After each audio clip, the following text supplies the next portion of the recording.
Ladies and gentlemen, we've all had moments when someone said something that got under our skin. Maybe it was a rude comment, a careless driver, or a friend who let us down. And in those moments, feels like our peace of mind is being held hostage by someone else's behavior. But what if I told you, you could be immune to that? What if you could move through life without getting angry or bothered by anyone ever again? Let me be clear. It's not about becoming numb or passive. It's about building emotional mastery. It's about reclaiming your power so that no one else controls how you feel. The truth is, people will always do things you can't control, but you can always control how you respond. And that's the key. Your reaction is your responsibility. It starts with awareness. When someone irritates you, pause. Ask yourself, why am I reacting this way?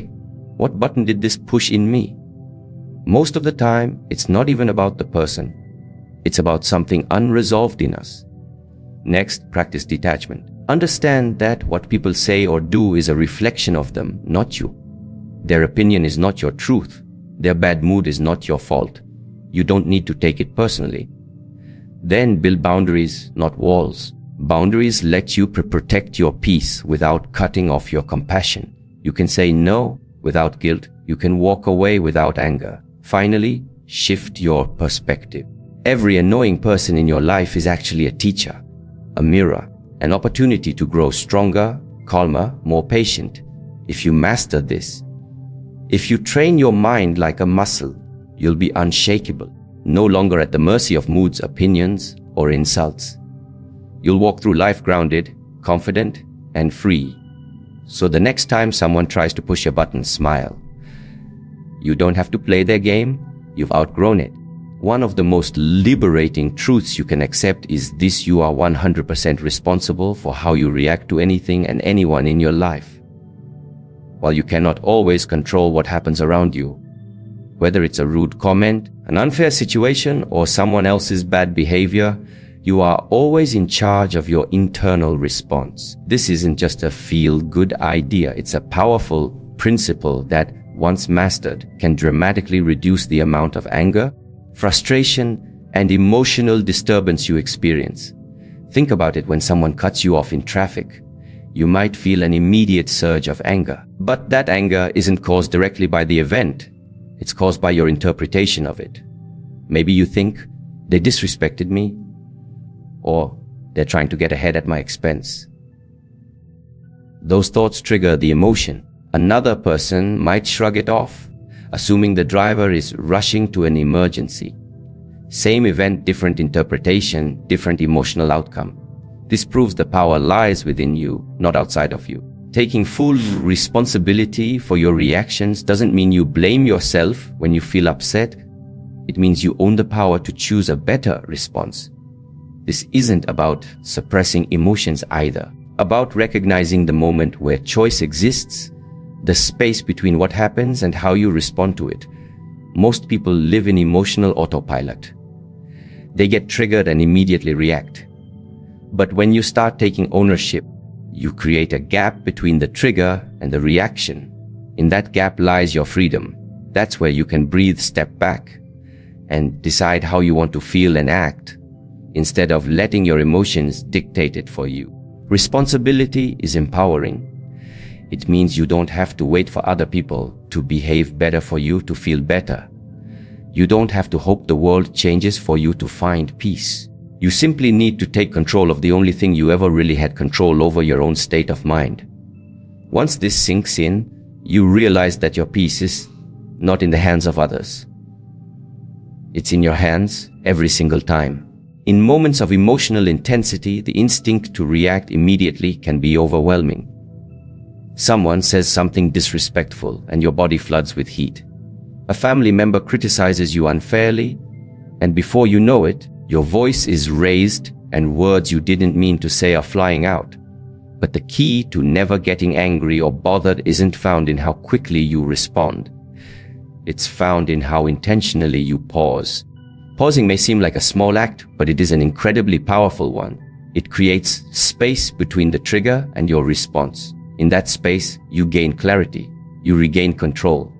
Without that pause, You're simply reacting, often from old patterns, ego, or emotional wounds. But with that pause, you shift from reacting to responding consciously. Pausing doesn't mean bottling up your emotions or pretending you're okay when you're not.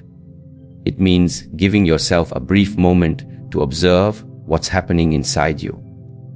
You ask yourself, what am I feeling right now? Why am I feeling it? Is this really about the present situation, or is it tied to something deeper, like past hurt, insecurity, or fear?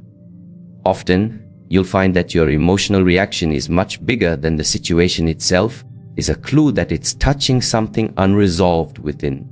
This reflection helps you detach from the immediacy of the emotion, even if only slightly. It lets your logical, wise mind come back online, so you're not being driven solely by your impulses. And the beauty is, this practice doesn't take hours. It can be just a few seconds, one deep breath, one intentional pause, one mental step back. And it can change the outcome of the entire interaction. Over time, this habit of pausing becomes a natural part of your emotional toolkit. It allows you to make decisions that reflect your highest self, rather than temporary emotion. You begin to notice triggers before they pull you in. You become a witness to your emotions, instead of a prisoner of them. Pausing and reflecting is not a sign of weakness or passivity. It is a sign of strength, maturity, and emotional intelligence. It's the difference between creating peace and creating regret.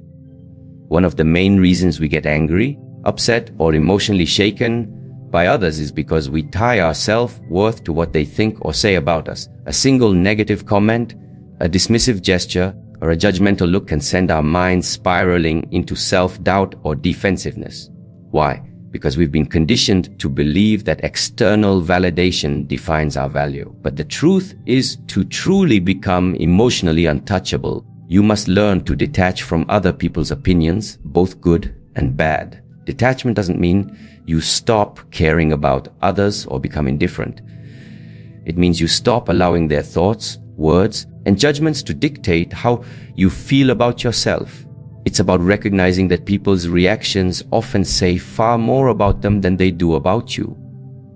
Their worldview, their wounds, their insecurities, all shape how they treat others. When someone lashes out at you, criticizes you, or tries to bring you down, it's often because they're projecting their own inner conflict outward.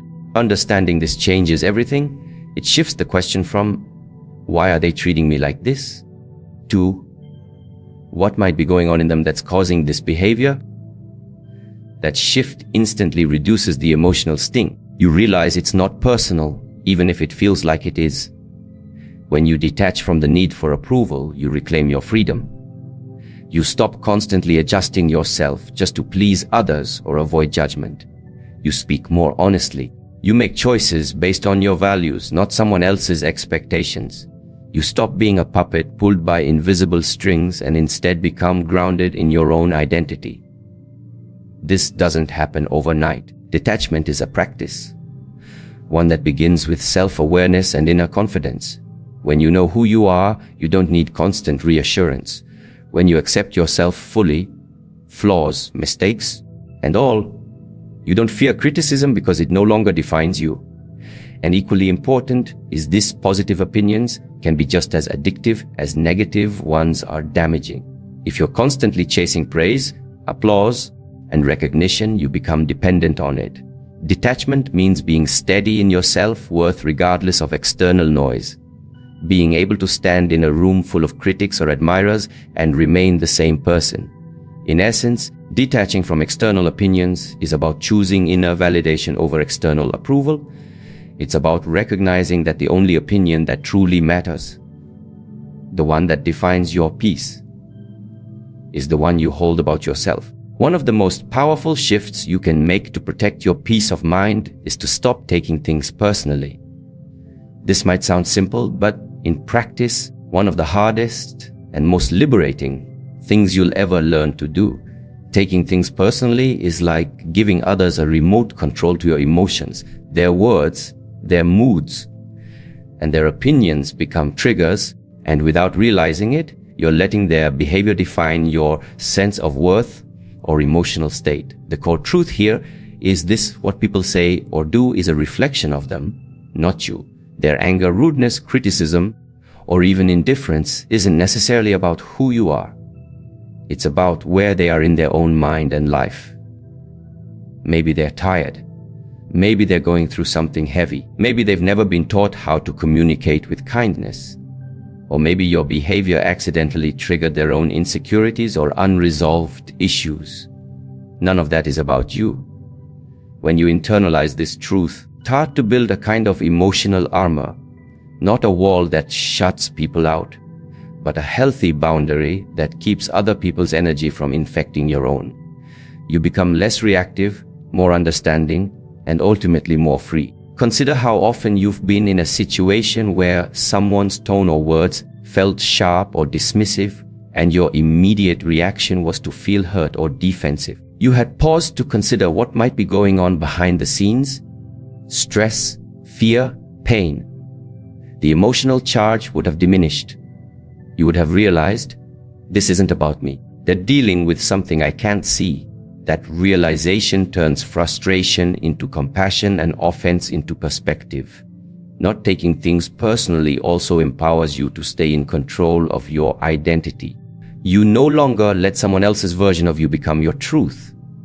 If someone calls you selfish, for example, instead of immediately getting upset, you can ask yourself honestly, align with who I really am.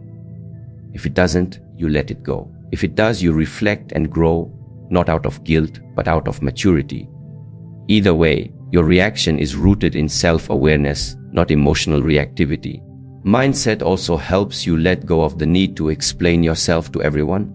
You realize that not everyone will understand your choices, your boundaries, or your values. And that's okay. Misunderstanding doesn't mean you're wrong or need to prove anything. When you no longer take their judgments personally, you're free to live authentically without constantly seeking approval or defending yourself. Ultimately, principle teaches emotional independence. It gives you back your power. You stop being at the mercy of others' words or actions and start living from a place of inner strength and emotional clarity. To live a life where you are no longer constantly angry, irritated, or emotionally drained by others, you must learn the essential skill of setting healthy boundaries. Boundaries are not walls. They are the lines that define where you end and someone else begins. They are the limits you establish to protect your energy, your time, your emotional well-being, and your personal values. Many people struggle with boundaries because they confuse them with selfishness or fear that enforcing limits will make them appear rude, cold, or unloving. But in reality, boundaries are acts of self-respect. They are the foundation of any healthy relationship, not just with others, but with yourself. When you don't set boundaries, you're silently telling people that it's okay to overstep, to manipulate, to take advantage, or to ignore your needs. Over time, this leads to resentment, burnout, and yes, anger. You start feeling like people are constantly bothering you. The real issue is often that you haven't clearly communicated what is and isn't okay with you. Setting boundaries means being clear about your needs and limits, not with anger or defensiveness, but with calm, firm clarity. For example, you might say, I'm not available for phone calls after 9 p.m. or I need some space right now to recharge. You don't owe anyone long explanations or justifications.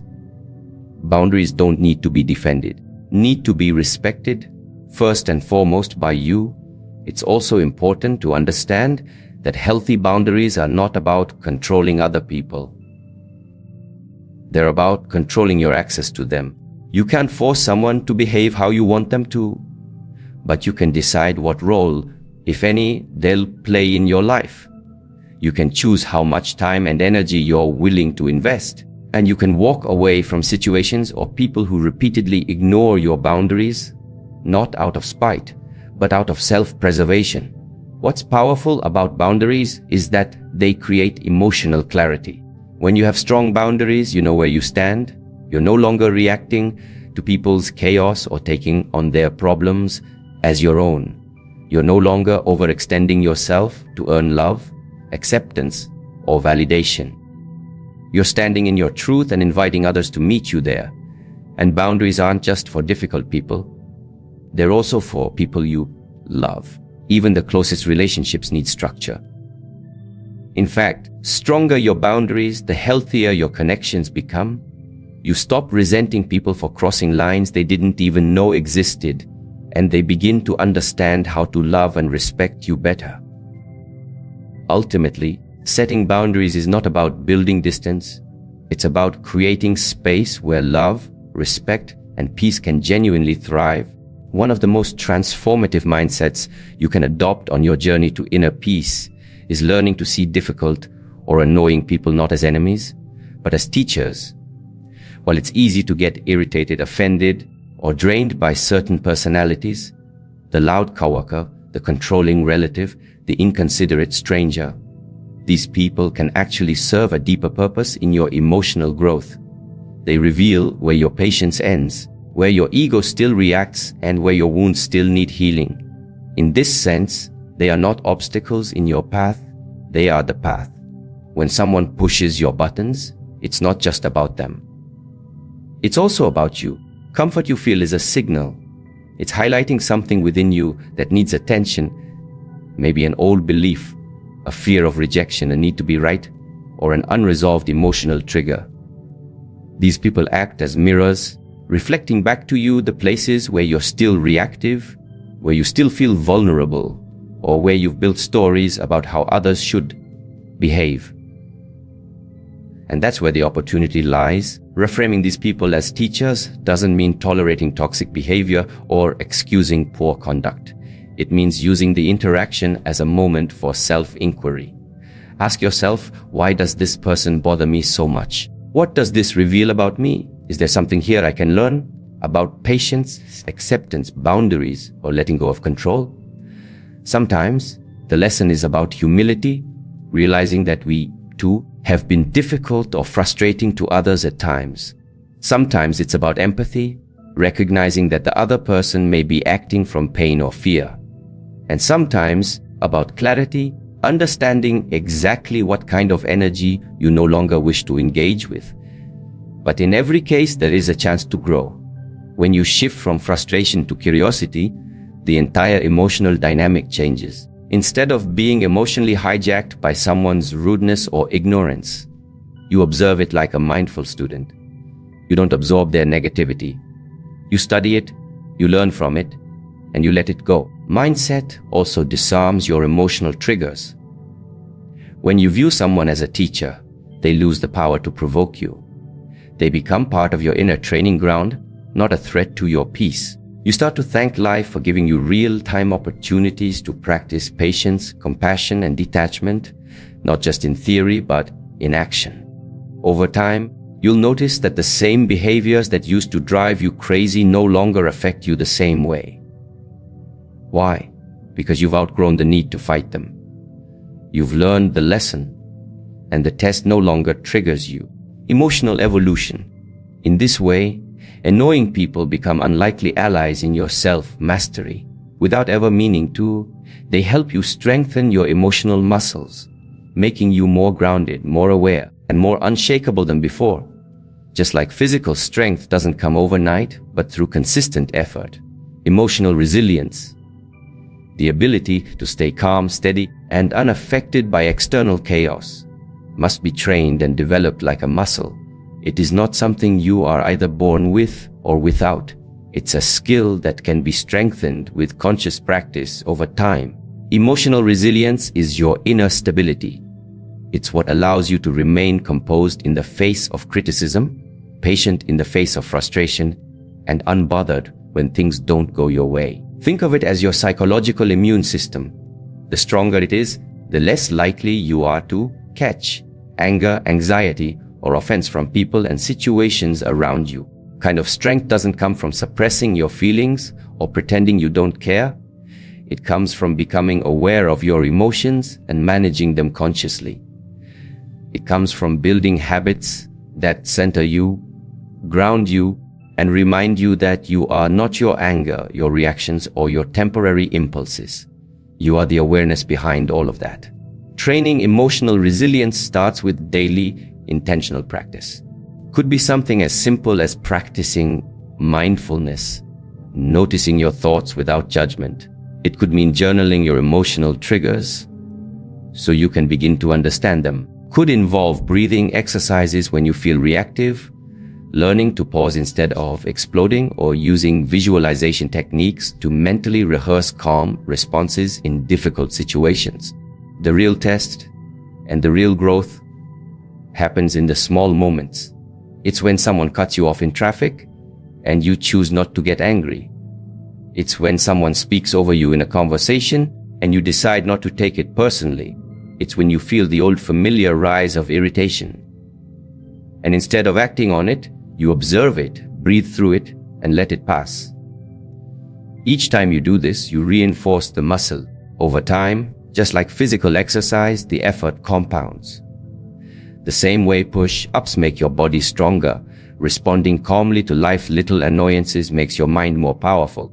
What once made you snap or spiral no longer phases you. You begin to carry a kind of inner quiet.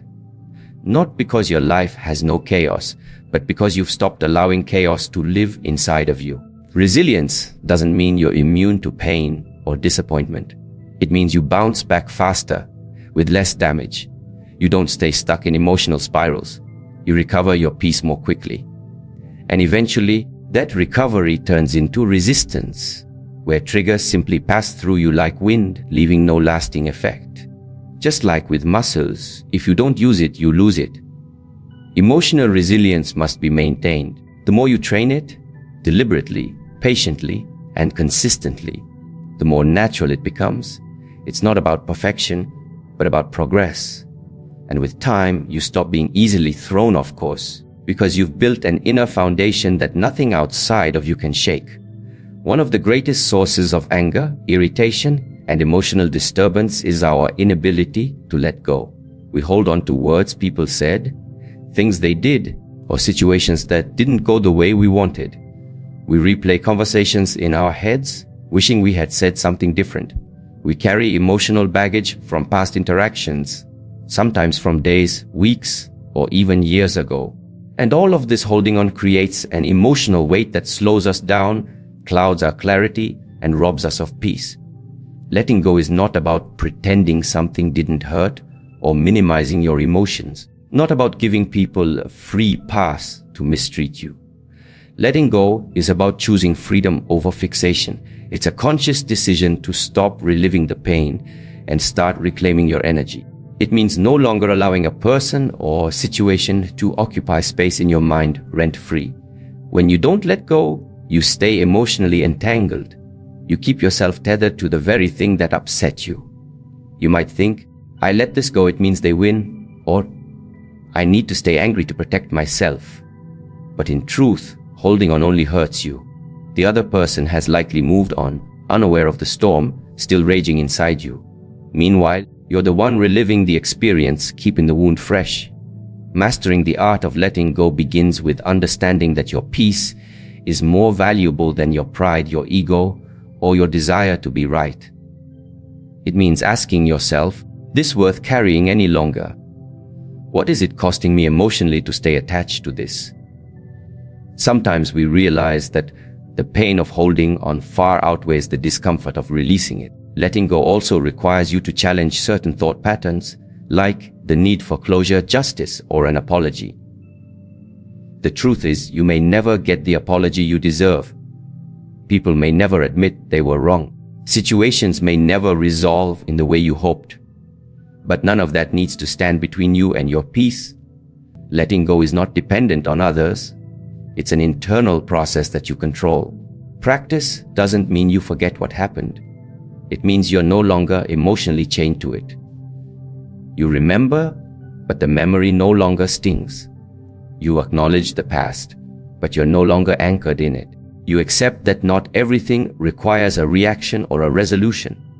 Sometimes the highest form of power is choosing silence over conflict and peace over proving a point. Letting go is also a practice. It doesn't always happen in a single moment. Sometimes you have to let go over and over again until the grip of the experience weakens. But with each repetition, you regain more of yourself. You become lighter, clearer, and stronger. You start to see that letting go isn't a loss. It's a return. A return to your center. A return to the present moment. A return to your emotional freedom. One of the most liberating and at times confronting realizations you can have is that you are responsible for your inner world. Your thoughts, your emotions, your reactions. They are all your domain. No one else has the power to make you feel something without your internal permission. People can do or say things that trigger emotions, but ultimately it is your interpretation, your beliefs, and your response that shape your experience. When you blame others for how you feel, he made me angry, she ruined my day, they stressed me out, you give away your power. You put your emotional state in someone else's hands, which makes you vulnerable to every mood swing, opinion, or inconsiderate action that comes your way. But when you take full responsibility, something shifts. Stop being a victim of circumstance and become the author of your emotional life. This doesn't mean that you deny your feelings or suppress them. Taking responsibility is not about avoidance. It's about ownership. Acknowledging your feelings honestly and then asking your deeper questions. Why am I feeling this way? What part of me is reacting? What story am I telling myself about this person or situation? You begin to see that the way you interpret events is often more painful than the events themselves. And when you change the way you view a situation, your emotional experience of it changes too. Kind of responsibility requires self-awareness. You need to observe your patterns. Do certain people always trigger you? Do you tend to react defensively when you feel judged? Do you carry resentment from past situations into present interactions? These are not signs that something is wrong with you. They are invitations to grow.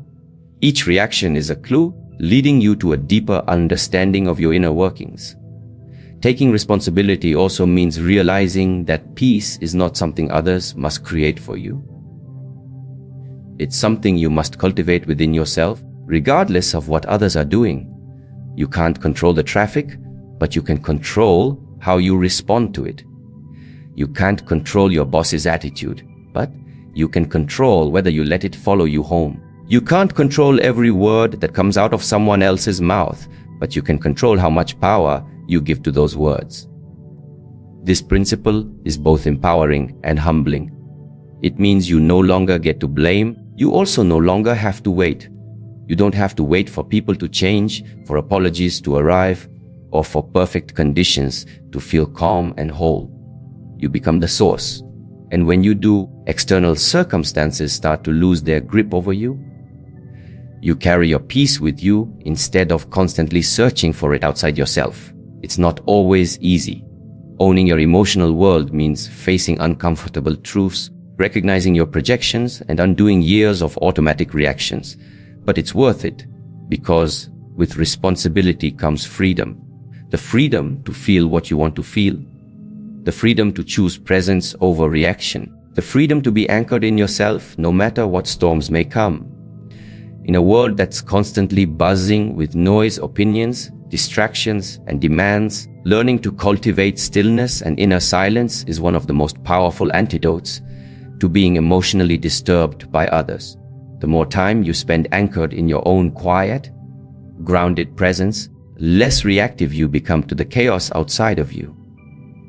Stillness isn't just a break from noise. It's a return to your true self, a space where peace naturally arises and reactivity fades. Most people live in a reactive state because they're never truly alone with themselves. They wake up and immediately check their phones.